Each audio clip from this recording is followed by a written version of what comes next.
emergencia traumática. Un capítulo muy especial es la gestante traumatizada. Muy difícil. Cuando llega la emergencia, esta mujer nos preguntamos, ¿está embarazada? Si es evidente que está embarazada, ¿cuáles son los cambios que presenta por su embarazo? ¿Cómo afectan estos cambios las lesiones que pueden ocurrir después del traumatismo? ¿Cómo manejo estos dos pacientes? ¿Y cuáles son las condiciones especiales relacionadas con el trauma en las mujeres? Entonces, los traumatismos constituyen la principal causa de muerte no obstétrica durante la gestación. Se calcula a nivel mundial que el promedio es el 7%.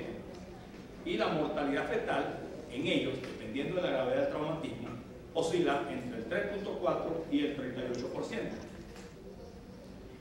Las causas generalmente son DPP, shock hipovolémico y muerte materna. Las embarazadas pueden sufrir las mismas lesiones de las no embarazadas. Van en los vehículos, o son atropelladas, o presentan caídas, pero ellas tienen algún componente adicional producido por sus cambios anatómicos y fisiológicos que a veces enmascaran una lesión o pueden dar lugar a error en el diagnóstico precoz. La embarazada traumatizada es un desafío para el equipo de salud, es una paciente muy compleja, muy difícil, y tenemos que tener en cuenta que son dos vidas que están en peligro. Es un equipo multidisciplinario. Cuando yo hice la primera vez esta conferencia, que la di en un congreso de obstetricia, puse a obstetra de primero, pero no es la verdad. Levanten la mano los que son obstetras aquí antes de seguir hablando. ¿Hay algún obstetra aquí en la sala? ¿Están al lado? Esta conferencia era para ellos. Bueno, entonces fíjense, yo puse primero al obstetra aquí y puse al cirujano, puse al obstetra aquí y puse al cirujano abajo, pero no es verdad, porque esta paciente la recibe, es la emergencia, es el emergenciólogo, el cirujano, el residente de guardia. Él es el que recibe a esta paciente y él es el que hace la comunicación con el cirujano de emergencia o el cirujano de trauma. El cirujano, después que ha evaluado la gravedad o la severidad del caso, llama al obstetra y este llama al neonatólogo. O sea, realmente nosotros somos el choque, quienes recibimos a estos pacientes. Y generalmente el obstetra es el interconsultante. Entonces la pregunta es, ¿qué es primero? ¿La madre o el feto? Los accidentes en vehículos automotores explican el 60 a 67% de todas las lesiones por trauma en embarazada. Las caídas del abuso físico implican un 10 a 31%. El desprendimiento placentario ocurre entre el 30 a 50% de las pacientes con trauma severo, en el 5% de las pacientes con lesiones de menor gravedad. O sea que el DPP sí lo vamos a encontrar, lo vamos a ver. Las heridas penetrantes dañan al feto en un 70% y a la madre en un 19%. O sea que el feto, como van a ver después, protege a su mamá. Los accidentes de tránsito, caídas y violencia son las causas más importantes. Entonces tenemos aquí, en esta serie que vamos a ver, vemos como siempre los accidentes de tránsito, como la primera causa, dependiendo de la serie, será el porcentaje que vemos dependiendo del sitio. Las caídas también son importantes, especialmente por algo que vamos a ver después, que es la modificación que produce la lordosis que se produce en el embarazo por el crecimiento del útero. Los golpes en el abdomen, yo no sé si aquí son mero machos, si golpean a las mujeres embarazadas, pero hay sitios donde las golpean muchísimo y las traumatizan y llegan con lesiones graves. Y agresiones de otro tipo por arma de fuego o arma blanca. En nuestros países el arma de fuego es la principal causa. En un centro de trauma que trata a más de 2.500 pacientes al año, la edad media de estas pacientes embarazadas con trauma eran los 25 años, pero había entre 14 y 45. Eso varía dependiendo del sitio. Los cambios fisiológicos en la anatomía y fisiología de las gestantes son sumamente importantes, muy importantes porque van a modificar toda la clínica que vamos a encontrar. Hay cambios fisiológicos y anatómicos que influyen en la valoración de la embarazada y alteran los síntomas que hemos discutido durante toda esta mañana y los resultados de las pruebas también. Hay pruebas que son normales en una embarazada y para una paciente no embarazada son patológicas. Entonces, los cambios fisiológicos son gastrointestinales, urinarios, cardiovasculares, pulmonares, hemáticos. Estas modificaciones son muy importantes. Desde el punto de vista musculoesquelético sabemos que hay alteraciones en la motilidad de algunas articulaciones, hay ensanchamiento de la sínfisis del pubis, la articulación sacroiliaca se ensancha, el crecimiento uterino desplaza el intestino hacia arriba, hay un aumento del flujo sanguíneo uterino, especialmente cuando el embarazo aumenta, y a medida que el embarazo aumenta, este intestino se sube, asciende. Hay un aumento de la motilidad gastrointestinal, una disminución de la motilidad gastrointestinal también, o sea que tienden más a ser paralítico que otros pacientes, y desde el punto de vista cardiovascular, muy importante, el volumen plasmático materno se altera en un 40-50%, los glóbulos rojos aumentan un 15%, la presión arterial disminuye. Entonces fíjense, tenemos valores que van a alterar completamente la evaluación de esta paciente cuando nosotros usamos un parámetro de laboratorio tan importante como la hematología cuando llega un paciente traumatizado. La presión arterial disminuye, entonces ya no podemos hablar de shock en la paciente embarazada como hablamos en la paciente no embarazada. Y el gasto cardíaco aumenta. Fíjense, estábamos hablando de corazón, de cómo cambiaban los vasos sanguíneos y cómo cambiaba el corazón cuando había los traumas y las pérdidas sanguíneas. La parte respiratoria es importante porque hay un aumento del volumen respiratorio, de la ventilación minuto, pero disminuye la capacidad residual funcional y hay una alcalosis respiratoria que es fisiológica en la mujer. Hay una anemia fisiológica muy importante y se alteran los factores de coagulación.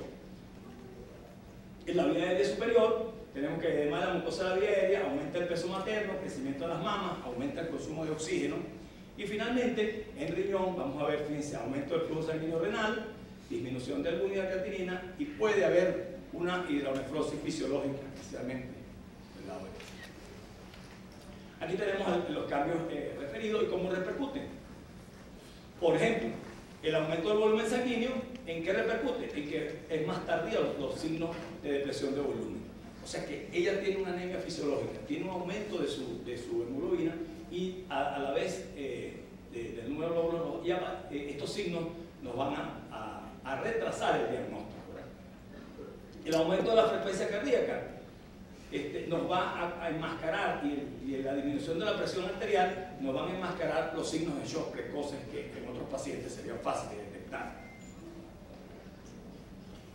Bien, entonces a partir de la semana 20 se produce un aumento del gasto cardíaco entre 1 y 1.5 litros por minuto que está influenciado fundamentalmente por la posición de la paciente, si está boca arriba, está de lado o está de pie. Entonces quiere decir que en decúbito supino el útero comprime la vena cava inferior, lo que disminuye el retorno venoso y el gasto cardíaco en un 30 a 40%. Y esto es fisiológico. Entonces por eso es que tiene la tendencia a hipotensión supina, mareo, palidez taquicardia. Pero en una traumatizada nosotros tenemos un problema serio en la evaluación clínica, ¿verdad? Aquí vemos cómo se comprime la vena cava inferior y por supuesto cuando estemos haciendo la medición de la vena cava como un parámetro importante para evaluar la depresión de volumen o la sobrecarga de volumen, vamos a tener un pequeño problema en esa medición. Bien. Bueno, otro de los cambios que dijimos, la disminución de la motilidad, por ejemplo, puede dar mayor riesgo con conspiración durante un traumatismo. Hay modificación de los patrones de la lesión por el desplazamiento cefálico de las vísceras y vamos a tener menos signos evidentes de peritonismo. ¿Por qué? Porque el peritoneo parietal, a medida que va creciendo el útero, se va adelgazando y vamos a tener menos sensibilidad. Bien. Entonces es una paciente muy compleja, muy difícil, que tenemos que manejar y evaluar con mucho cuidado.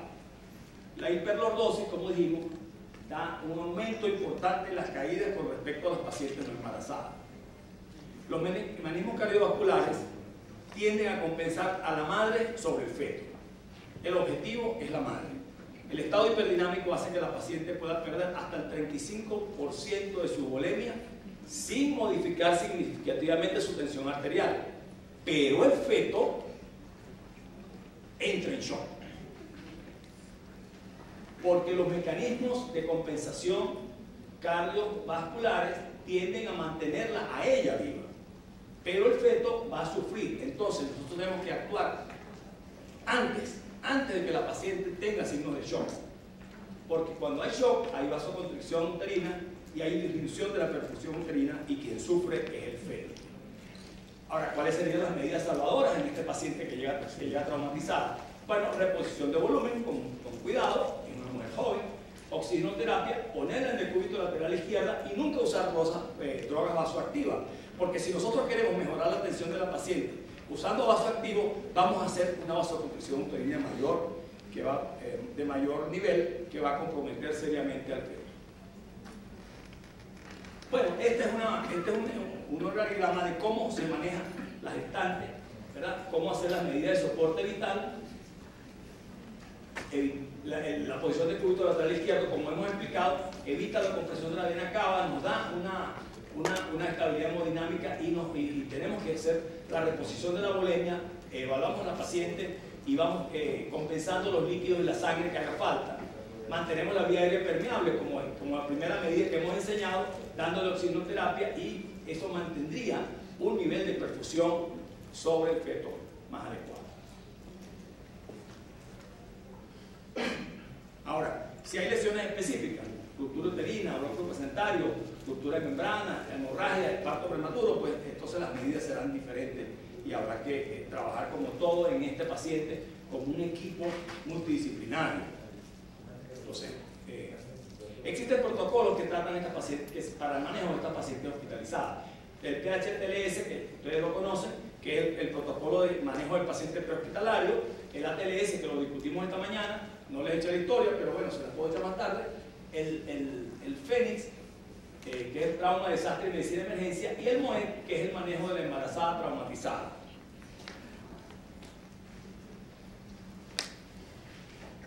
Bien. Entonces, ya nosotros hoy hemos hablado en la mañana suficientemente de lo que es la TLS, ¿verdad? La A, la B, la C, lo que es el apoyo respiratorio, el manejo de la vía aérea, la ventilación, después la evaluación de hemorragia, la evaluación de la discapacidad neurológica si la hay, y la exposición de los pacientes a la hipotermia. Como anexo del BCD primario se considera la ocultación de la frecuencia cardíaca fetal, porque recuerden que ahora tenemos dos pacientes en vez de uno, mayores a las 20 semanas de edad gestacional. Como cualquier trauma, el ABCE debe ser lo inicial de la reanimación en la embarazada, igual que la no embarazada. La madre debe recibir siempre oxígeno en el trauma, siempre. Aun cuando pensemos que no está afectada seriamente, debe recibir oxígeno, porque eso va a garantizar la oxigenación fetal. Los latidos fetales pueden ser ajustados como parte de la evaluación fetal inicial y tranquilizar a la madre que su angustia no es lo que ella le está pasando, sino lo que le va a pasar a su bebé. Esto se hace para prevenir el síndrome de hipotensión supina, que es como la compresión de la vena cava. Entonces ya dijimos que ponemos a la paciente en el cúbito lateral para disminuir el levito cardíaco y evitar la hipotensión. La forma como llevar el cinturón de seguridad es muy importante porque no debe comprimir el útero. Patrones generales de lesión materno-fetal en la gestación. La causa más frecuente, el traumatismo craneoencefálico y el shock hemorrágico. El mayor riesgo de ruptura esplénica y de hemorragia retroperitoneal en trauma cerrado. Tienen mayor riesgo que los otros pacientes. Menor riesgo de lesión intestinal en comparación con las no gestantes. Ruptura uterina en 0,6%. En este caso la muerte fetal es 100% y la materna es generalmente menor al 10%. El desprendimiento de placenta complica el trauma en 1,5% en trauma menor y 20 a 50% en trauma mayor, que ya habíamos citado esta estadística. Las lesiones fetales más frecuentes en trauma cerrado son las craneales. Muy bien, entonces aquí tenemos los resultados adversos según el traumatismo, ¿verdad? Y los porcentajes de muerte. No nos vamos a pasar más tiempo en ello. Entonces, debemos recordar siempre esto, siempre en la estabilización de la paciente, utilizando el ABC, debemos dar oxígeno. Debemos utilizar cristaloides en la etapa inicial hasta que tengamos resultados de sangre y dependiendo de la pérdida sanguínea. Recuerden que los cristaloides en la actualidad tienen limitación. Debemos darlo lo mínimo posible hasta el momento de poder restituir los hemoderivados que la paciente necesita. Los hemoderivados, generalmente la restitución es 2 a 1 o 3 a 1. referente a sangre y plasma.